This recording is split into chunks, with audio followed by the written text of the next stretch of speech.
এটা ভুবনেশ্বরের জায়গা, এটা বিজেপি গভর্নমেন্টের জায়গা, এটা বিজেপির জায়গা। এটা পশ্চিমবাংলা, এটা আমাদের দেখতে হতো না। পশ্চিমবাংলার অনেক আগে আমাদের ব্যবস্থায় যেত। আমাদের দিদি অনেক কিছু করে, এইমাত্র এই মোদী গভর্নমেন্ট কিচ্ছু করতে পারবে না। আপনারা তাদেরকে ভোট দিয়েছেন না, তারা কিচ্ছু করতে পারবে না। এই হচ্ছে দেখুন, আমরা সবাই যাত্রীরা সবাই চেষ্টা করছে, আধা ঘন্টার ওপর হয়ে গেছে, পুলিশ প্রশাসন কিছু করছে না, কোনো মেডিকেল টিম নেই। সরকারের কাছে অনুরোধ, এই ভিডিওটা চূড়ান্ত জায়গায় দিল্লি অব্দি পৌঁছে যাক। দেখুন মোদী গভর্নমেন্ট, এই হচ্ছে বন্দে ভারত প্রিমিয়াম, মোদী গভর্নমেন্টের ট্রেন। দেখুন মোদীজি, আচ্ছা দিন বলে কিছু হয় না।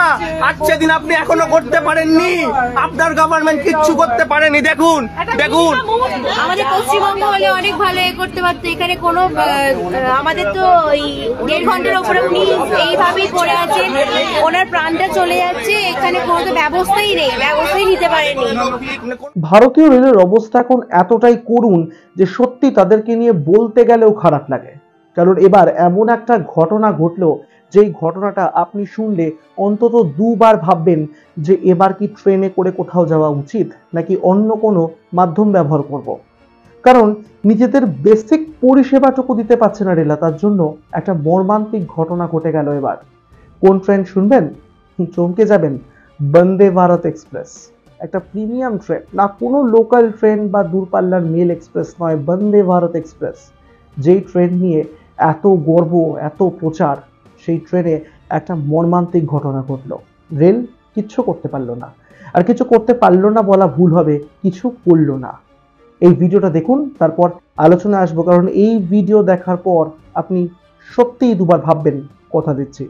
দেখুন, কোনো স্ট্রেচার নেই, কোনো অ্যাম্বুলেন্স নেই, কিচ্ছু নেই। টিটিদেরকে বলা হচ্ছে, টিটিরা বলেছে আমরা ফোন করেছি, তারপরেও কিন্তু কোনো লোক কেউ আসেনি। সবাই লোক প্রশাসনের পালিয়ে গেছে, প্রশাসনের লোক সব পালিয়ে গেছে, পুলিশ পালিয়ে গেছে, সাহায্য করছে না।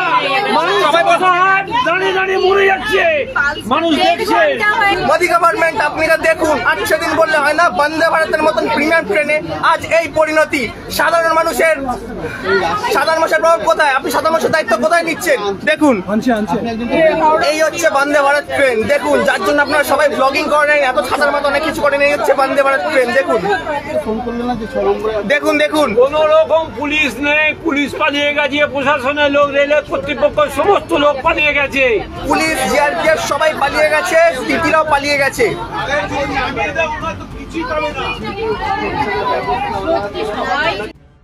হিমাদ্রি ভৌমিক এই কলকাতার ঢাকুরিয়ার বাসিন্দা।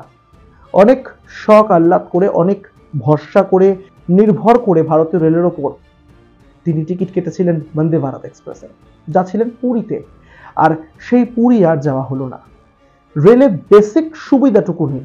বিশ্বাস করুন, বলতে অত্যন্ত খারাপ লাগছে যে বন্দে ভারত এক্সপ্রেসের মতন একটা ট্রেন এবার রীতিমতন একটা মানুষকে মৃত্যুর মুখে ছেড়ে দিল। আর শুধু মৃত্যুর মুখে ছেড়ে দিল এমনটা বলা ভুল হবে, হাজার হাজার লক্ষ লক্ষ যাত্রী এবার ভয় হবে, সত্যি সত্যি বন্দে ভারত এক্সপ্রেসে উঠলে কোনো ক্ষতি হয়ে যাবে না তো? মানে নিরাপদে কোনো জায়গায় পৌঁছতে পারবো তো? এই চিন্তাটা ঘুরপাক খাবে। এবার আপনাদেরকে বলি একটু ছোট্ট করে ঘটনাটা ঠিক কি ঘটেছে। ঘটনাটা ছোট করে আপনাদের সামনে বলছি, কিন্তু ঘটনাটা মোটেও ছোট নয়। পুরীর উদ্দেশ্যে রওনা হয়েছিল বন্দে ভারত এক্সপ্রেস। নির্ধারিত সময় হাওড়া থেকে ছাড়ে এবং সেখানে C2-তে এই যাত্রী, যে যাত্রীর কথা বলছি, তিনি 50 ঊর্ধ্ব বয়স। আর তিনি সেখানে আচমকা কটক স্টেশনের কাছে অসুস্থ হয়ে পড়েন। তারপর খোঁজ চলে রেল পুলিশের, খোঁজ চলে টিটির, খোঁজ চলে একজন ডাক্তার বাবুর, চিকিৎসকের, কিন্তু না, কাউকে পাওয়া যায়নি। আর শুধু তাই নয়, বহু কষ্টে যখন এক ব্যক্তিকে বা একজন দায়িত্বরত কর্মীকে বলা হয়েছিল যে ব্যবস্থা করে দেওয়ার জন্য, তখন বলা হয় কি? তখন বলা হয় যে ভুবনেশ্বরে এর চিকিৎসা হবে, ভুবনেশ্বরে ব্যবস্থা হবে, একটু সময় লাগবে তার জন্য। কারণ চট করে এরকম একটা ঘটনা ঘটেছে। আবারও বলছি, চট করে এই ধরনের মেডিকেল ইমার্জেন্সি ঘটে বলে কয়ে কিন্তু বিপদ আসে না, তাও সময় চেয়ে নেওয়া হয়েছিল। কিন্তু ভুবনেশ্বরেও নাকি কোনো রকম সুবিধা পাওয়া যায়নি রেলের তরফে, অভিযোগ করা হচ্ছে। আর এরপর দীর্ঘক্ষণ সময় কেটে গেলে তাকে যখন হাসপাতালে নিয়ে যাওয়ার জন্য তোড়জোড় শুরু হয় যে না, তাকে হাসপাতালে দিতেই হবে, তিনি সুস্থ বোধ করছেন না, অজ্ঞান হয়ে গেছেন হয়তো, এবং শোনা যাচ্ছে যাত্রীরা বলছেন যে তার একটি হার্ট অ্যাটাক হলে যেরকম যেরকম সিমটমস হয় সেই ধরনের সিমটমস হয়েছিল। তারপর তাকে মৃত ঘোষণা করা হয়। আমি খুব ডিটেলসে যাচ্ছি না, তবে এইটুকু বলবো যে হ্যাঁ সত্যি যে বিপুল পরিমাণ টাকা দিয়ে এই বন্দে ভারত এক্সপ্রেস তৈরি হয়, যে বিপুল পরিমাণ টাকা দিয়ে বন্দে ভারত এক্সপ্রেসের টিকিট কেটে আমি আপনি সফর করি, সেই ট্রেনটা সত্যি নিরাপদ কি, মানে ভারতীয় রেল নিরাপদ তো? এই প্রশ্নটা বারবার করে ঘুরপাক খাচ্ছে। কারণ এত দামি একটা ট্রেন, এত সুযোগ সুবিধা, অটোমেটিক ডোর, তার সঙ্গে সিসিটিভি ক্যামেরা রয়েছে, তার সঙ্গে উন্নত মানের গদি দেওয়া চেয়ার, দুরন্ত গতিতে ছুটে যাচ্ছে সেই ট্রেন, কিন্তু তার মধ্যে এই বেসিক সুবিধাটুকু থাকবে না।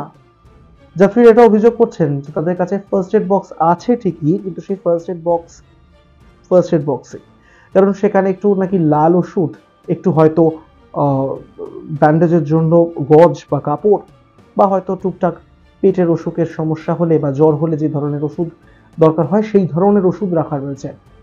এমনকি ট্রেনে নাকি অক্সিজেন ব্যবস্থাও নেই, এই অভিযোগ উঠছে।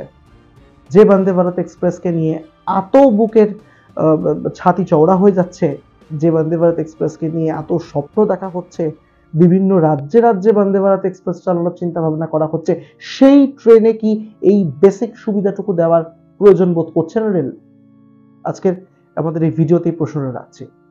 আপনারাও তো বহু জায়গাতে বহু সফর করেন ট্রেনে, কি কি সমস্যার সম্মুখীন হন, কি কি বদলানো দরকার বলে আপনার মনে হয়, অন্তত যেটা আর্জেন্ট বেসিসে বদলানো উচিত কিন্তু রেল হয়তো চোখে কালো কাপড় বেঁধে রয়েছে, শেয়ার করবেন আমাদের সঙ্গে। অত্যন্ত জরুরি বিষয়গুলো শেয়ার করা। কমেন্ট বক্স খোলা রাখছি আপনাদের সামনে, তাই আপনাদের গুরুত্বপূর্ণ বিষয়গুলো, আপনাদের মতামতগুলো দিয়ে যাবেন আমাদেরকে আমাদের কমেন্ট বক্সে। আজকের এই ভিডিও এ পর্যন্তই। আপনাদের চোখ থাক আমাদের ইউটিউব চ্যানেল এক ঝলকে মিডিয়ার পর্দায়।